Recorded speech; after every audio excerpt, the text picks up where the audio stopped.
For a few months now, British buyers of Tesla electric cars have been complaining very vocally on social media. Now, I saw a lot of these comments and I thought, nah, dude, you must just have a really bad history.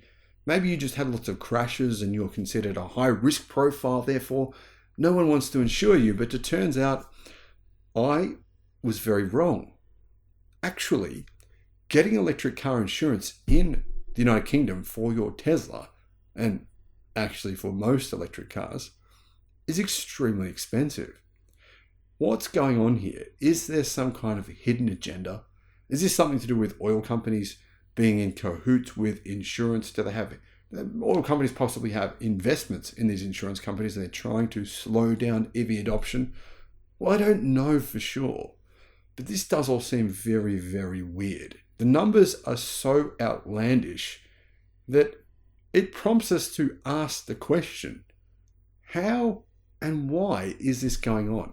And how long will it take for Tesla to say, thank you very much, we'll take another slice of another market, another revenue stream? That's what I see happening here. Hello, my friends. Welcome to the channel. Great to see you. Thank you for tuning in. I'm Sam Evans. You're watching the Electric Viking.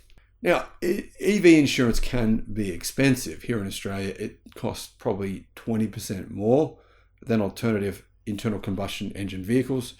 I've seen all kinds of people make all kinds of comments. I'm sure I'm going to get them on this video. But the truth is here, I've done the numbers. And on average, it's probably about 20% more expensive. There's outliers here and there, of course, like there is with everything. I'm talking averages. Now, in the US, it's about the same. 10 to 20% more. Of course, you can get Tesla insurance in many states now, which brings the cost down significantly.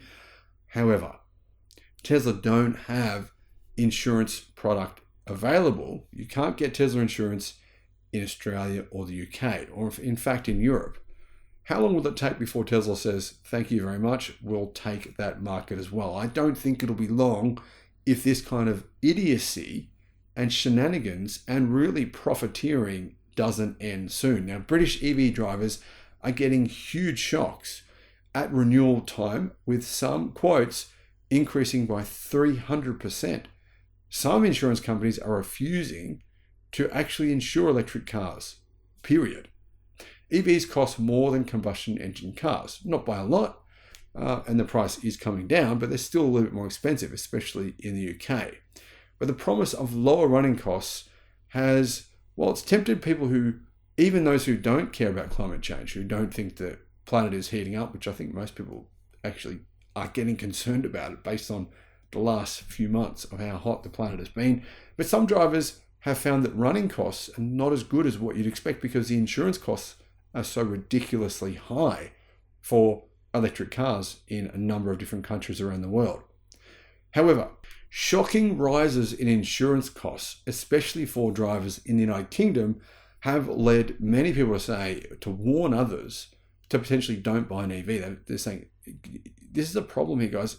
Do you really want to get an EV if your insurance company is going to charge you 300% premium? Sounds insane, but apparently it's happening. Some drivers have found their premiums have increased by more than 3 times. Not 3 as in exaggeratory 3, but more than 3 times. And they're trying to find alternatives, but there aren't really that many available in the United Kingdom. So if you're an insurance company watching this video, go take advantage of this. You don't need to charge these kinds of insane figures. Take advantage. UK-based forums on websites like PistonHeads and, of course, Facebook, which is where I've personally seen these messages from real owners, have lots of real-life evidence of Tesla drivers and other EV brands struggling to find reasonably priced insurance. But some of the figures quoted in a Guardian investigation are insane. The newspaper spoke to one Tesla owner who was paying £1,200. That's about $1,500 to cover his Tesla Model Y. Right?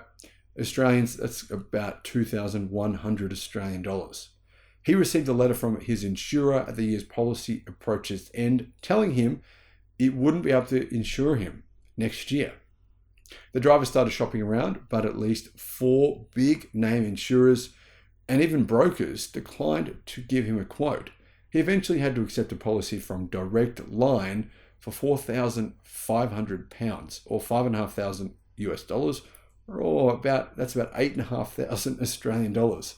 I personally don't think it makes sense to insure your car for comprehensive insurance, like third-party insurance, where it's just insuring if you hit someone else, so it insures their car but not yours. That's what I'd do here, because I don't think the cost-benefit ratio makes sense here. What do you guys think about that? If you had to pay this fee, if you had to pay $5,500 to insure your Tesla Model Y, do you think it makes financial sense to do so? Now, I'm not suggesting you have no insurance. I'm suggesting you simply have third party where your car isn't covered. But if you crash into, say, a Bentley, that is covered. That's a lot cheaper than $5,500. However, because that's a huge amount of money to shell out in one go, people are having to pay monthly installments. And therefore, the actual cost is higher than that number. You're looking at about an average of 10% more if you pay as a monthly installment, meaning the cost is closer to $6,100 per year. Now, this Tesla owner has considered ending his $600 per month pounds, by the way, that's $750 per month Model Y lease.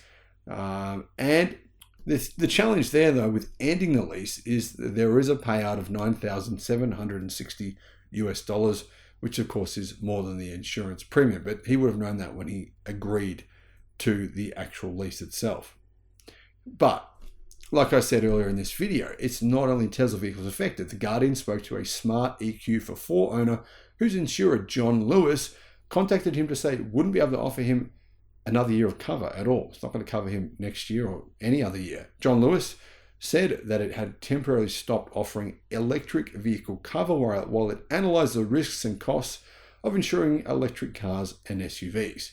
Though EVs have much fewer moving parts than combustion cars, they can be more expensive to fix if the battery is damaged. If it's not the battery, in general, they don't really cost more. But if the battery is, well, yeah, that can be a bit of a challenge.